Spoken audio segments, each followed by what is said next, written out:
لوگ یہ سمجھتے تھے کہ اصل مسئلہ یہ ہے کہ بریلوی جو ہیں وہ مصطفیٰ جان رحمت پہ لاکھوں سلام پڑھتے ہیں، دیوبندی جو ہیں وہ جنازے کے بعد دعا نہیں مانگتے،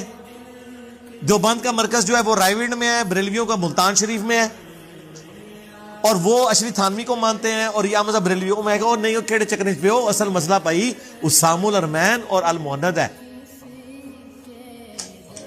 اور یہ کچھ زیادہ پرانی بات تو نہیں، 1905 میں لکھی گئی ہے اسام الارمین، 1906 میں لکھی گئی المہند۔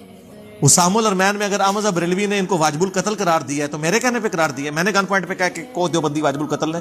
مرتد ہے، یا المہند والوں نے احمد بریلوی اور ان کی پوری جماعت کو شیطانی لشکر کا، محمد الوہاب صاحب کو خوارج کی جماعت کا، میرے کہنے پہ احکام شریعت میں اعلیٰ حضرت نے لکھا کہ دیوبند، اہل حدیث، شیعہ اور قادیانی کافروں کو بھی ذکر کیا، یہ 1,00,000 دفعہ بھی اللہ کا نام لیں ذبیحہ مردار ہی رہے گا، اور یہ سب کے سب مرتد یعنی واجب القتل ہیں، البتہ یہود و نصارہ کا ذبیحہ حلال ہے۔ یہ میں نے اعلیٰ حضرت سے کہا تھا کہ آپ لکھیں، سرکار اعلیٰ حضرت کو فوت ہوئے آلموسٹ ابھی 100 سال ہوئے ہیں، 1921 میں فوت ہوئے ہیں، یہ 2022 ہے، 101 سال ہوا ہے، تو تسی کہ پرانے کسو کتوں ہو گئے؟ پرانے تو نہیں تھے۔ اچھا اگر یہ پرانے تھے تو یہ کتابیں چھاپری کیوں تھی؟ لو جی، میں نے کسی غار سے دریافت کیا اشبشت کہ میں نے کو 500 سالہ پرانا نسخہ نکالا ہے، ہاں دسو،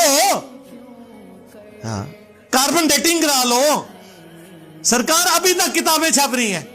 کتابیں آپ چھاپیں، اور آپ کے قصے پرانے ہو گئے تھے، اگر پرانے ہیں تو کتابیں کیوں چھاپ رہی ہیں؟ کشف المحجوب میں نے چھپوائی ہے آ کے،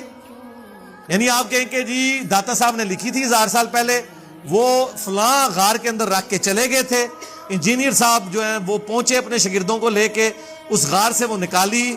اس کو انہوں نے دوبارہ سے ٹائپ کروایا، یا اعلیٰ حضرت اپنی قبر میں اپنے تابوت کے ساتھ اسام الارمین لے گئے تھے، انجینئر صاحب نے رات کے اندھیرے میں اعلیٰ حضرت کی قبر کشائی کی، اور اس صندوق میں سے وہ جو ہے نا اسام الارمین ریٹریو کی،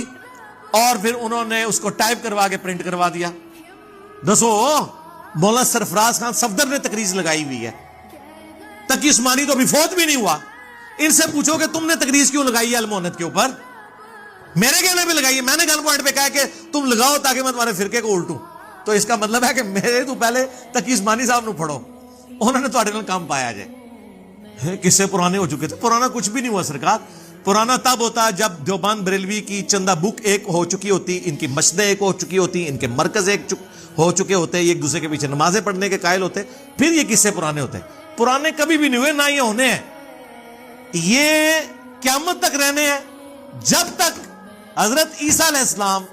2